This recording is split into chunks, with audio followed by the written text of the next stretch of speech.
original founders for the Missouri State Folklore Club, and I was one of the first to start collecting the stories, and we decided that there were 3 of us at the time, and we kind of decided, you know what, there's been a lot of stories about what's happened on campus, and we kind of just decided from there to do the haunted tour.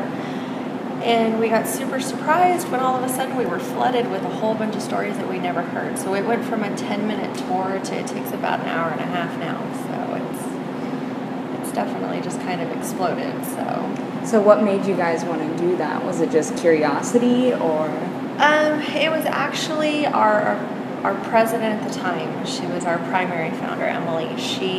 That is something that she absolutely loves. She loves the idea of the mystery and the hauntings and, what scares people. And so she was like, I'd really like to kind of explore this. And we ended up finding out that these stories have been passed on from basically the time Missouri State had started. And so we were like, well, it fits into our cycle of 3, and it's folklore, and, it gives us a chance to kind of introduce new students to it, introduce old students to it, and bring the community in, because most of them went here. So it's just kind of gone. And there's a lot of stuff. Why do you think, like, Springfield and Missouri State has so many of these ghost stories? I think a lot of it is just natural. You go to any big university, you go to any city that has a lot of history behind it, and you'll find that there's a lot of stories associated with it. You go to UMKC, they've got their buildings that have their big hauntings. You go to MU or KU, they have the same thing. And then the town that they sit in, because they're so historically diverse, it brings those stories in. And I think a lot of it creates a sense of community, and it gives groups a chance to kind of explore the things that they've always heard. And if you'll notice, like, the stories change. We've got the story here about the fountain. You hop in the fountain, it's $100, and for every level that you get up, it's an additional $100. Well, you go to Texas, or you go to, I think it's MU. Yeah. I don't know 100%. You step on the grass, and it's an immediate $100 fine. If you can get your whole body in before getting caught, it's like $5,000 or something like that. But it kind of connects all of those groups together. So, and I think it gives people a chance to kind of talk too. And they're like, oh, I had that experience too. It must be this, or, And let's face it, horror stories and ghost stories, everybody loves those. So I think it just kind of comes with the territory. It's just natural. So. And actually, another one of my questions is, because people we love talking about, like, supernatural stuff. Oh, yeah. And, we love being scared, haunted houses, scary movies. Why do you think, like, we're so drawn? Because it's something that we don't really know. As a general rule, people don't know what scares us. We don't know what happens at night. We don't know what happens when we close our eyes. And it's such a cross-cultural phenomenon. We've got stories here on campus that we've looked at and been like, oh, well, that's happened in Japan. That's happened in Newfoundland. That's happened here. And they've all been the same idea, the same archetype, for lack of just for an English term. Folklore, it's called a tale type. But they all have that. So we talk about the old hag in Wells. Well, it's the Kaneshibari in Japan, or it's Atropos in Greece. And so everybody's had these experiences and these ghost stories that, you don't know what happens. And so you give it a name, and then you realize that, oh, that terrifies everybody across the board, or it intrigues everybody across the board. So it's a kind of... Yeah. Oh, what's your favorite out of the Springfield, Missouri State stories? My favorite is actually from Springfield itself. I am a big fan of the Landers Theater Mom. She's one of my favorites. I think because I was introduced to that story shortly after having a child myself, and there's something about that story and the way it doesn't really change.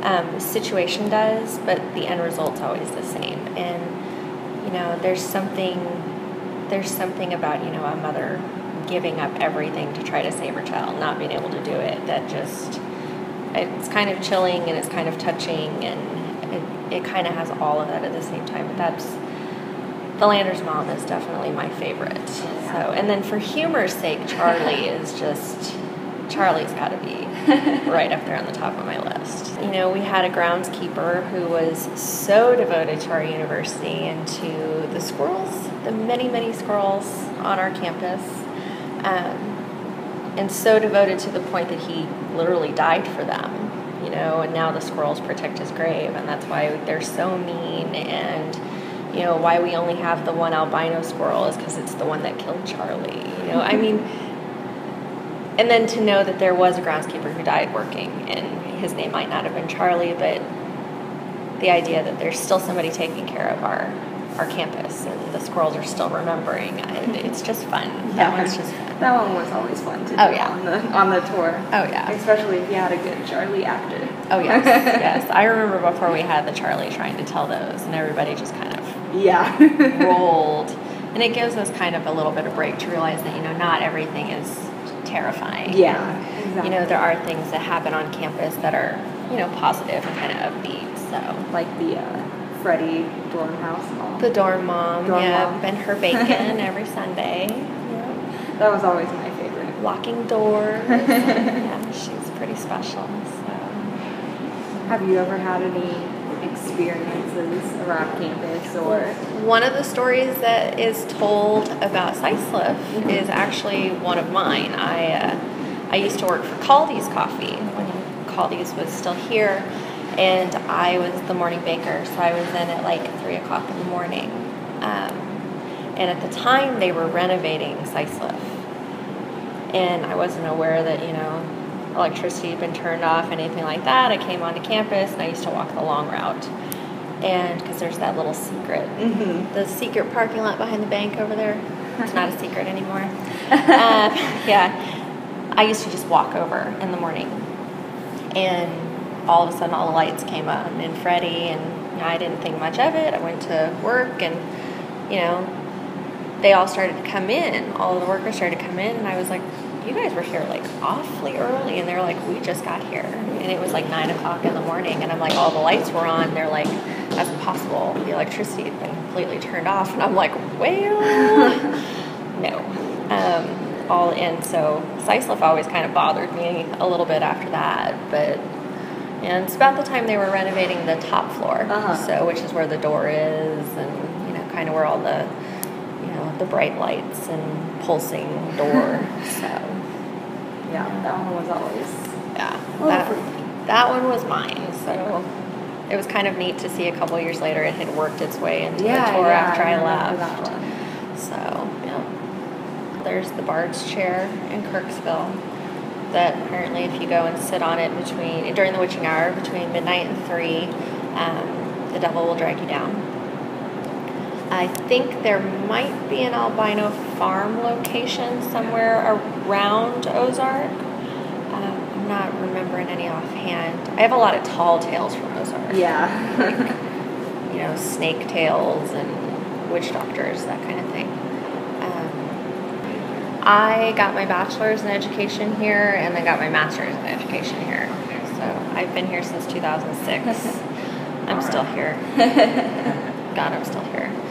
So, And what do you do now here? Well, I'm actually working on a second master's. Okay. I'm kind of taking a little bit of break. I work for one of Springfield public schools. Okay. So there was no way I could try to balance 4 different things at once. And so something had to give. Unfortunately, it was school. So, yeah. I'll be back for the tour. I'm one of the tour guides this year. Oh, are you? I'm excited. Yep, the original has come back. So I'm super excited. I walked in and everybody was like, whoa. Yeah. Actually, if you just type in Google Springfield, Missouri Hauntings, it pops up a page that talks about the Lander's Mom, the Colonel, which is at University Center Plaza. A couple of others, I can't remember what they are offhand. Landers has got a ton. Oh, yeah. So I went there once for a theater, like, group Oh, yeah. And it was in middle school, so of course all the middle school kids were just like, tell us all about the ghost stories. Oh, yeah. Oh, yeah. There is, you can also go to the Pythian Castle. They are a huge hub. And then there's actually a ghost hunters organization in Springfield. Well, I don't know if they're Springfield based. I think they're, they call PF, Paranormal Task Force, PTF. And they're based out of this area. You see them at Pythian all the time. Yeah, I was going to say, I think they're the ones that do the Pythian ghost haunting tour. Freddie Hall, a couple of years ago, we had to postpone the tour because Freddie Hall was on Ghost Hunters one year.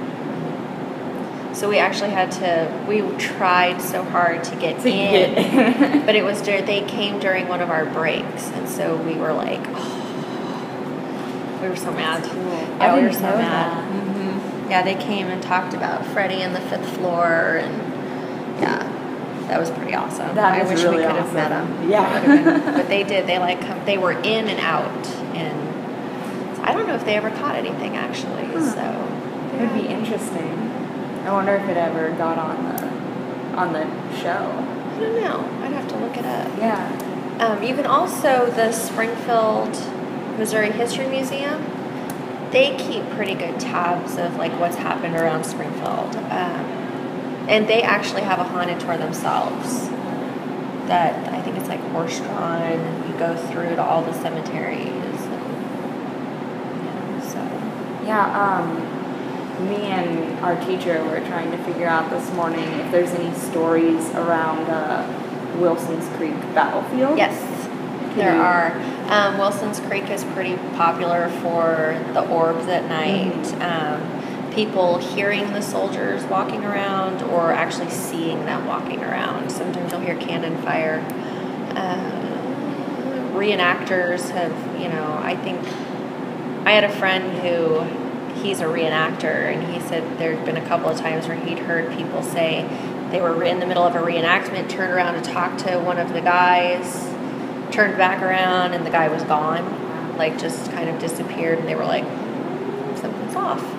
But Wilson's Creek's got several, if I remember right. So, and a lot of our, like the Colonel and like our Civil War ghosts that walk the big stretch, which now that there's no grass may not walk that anymore, and the Civil War cemeteries and all of that, a lot of those are coming from Wilson's Creek because it was such a huge battle. And then you've got Battle of Springfield, which is what our campus sits on, so that'd be fun. Oh yeah, because we were thinking going out and trying to get pictures or something, but the National Cemetery is a good place to go. Yeah, is there any stories surrounding that as well? You get the orbs and the glow and the figures, but some of the older tombstones are said to like pulse, like light up and pulse and glow. So, and that's one that it gets hit pretty regularly. Yeah. So, you've got the roads that have the crazed man. Those are kind of everywhere. Every town's got that story, or has that one Civil War hero who just refuses to leave, and the woman who was burned at the stake. And I mean, those are pretty standard stories everywhere. So I mean, and it's Jung talks about that collective conscious, and I think it goes back to what we were talking about, how why do so many people share these, and why are they so interested in them? It connects all of us. And so, oh, I've got that in my hometown too. Instant connecting point. So, it's fun. It's fun to look at, and it's fun to think about and kind of talk about. So it's fun to see for me at least, like finding out the historical backgrounds of the stories. And for us, that's always been a big point, because we were founded by so many different people. We had 2 English majors, a social, she's like a counselor. I think that's what she went to school for, social services or whatever. And we had somebody from history and art. And so we found the stories from the students, and everybody else was like, now let me check this. And we were able to kind of go back and look. So, you can check our archives too. Like the Missouri State Archives, the folk cards in there. There are stories from all over Springfield and Ozark and Missouri and the world. So I'm wondering if the Folklore Club now has asked people recently for stories, or if they're still doing that. they do. They do. Mm-hmm. Yeah. They do. I walked in and they were like, we have new stories. And I'm like, Oh, that's awesome. I got 2 weeks to learn. Stick with my old ones. So, yeah. That's awesome. I'm excited to see the tour this year. I am I excited. told Dr. G, and I was so excited. It gets a little bigger every year. Oh, yeah. This year it's kind of going back to its roots a little bit though, so it's not a bad thing. It's Yeah, a good that'll thing. be I fun. miss that. I miss the conversation part of it as opposed to the theatrics. So. Yeah,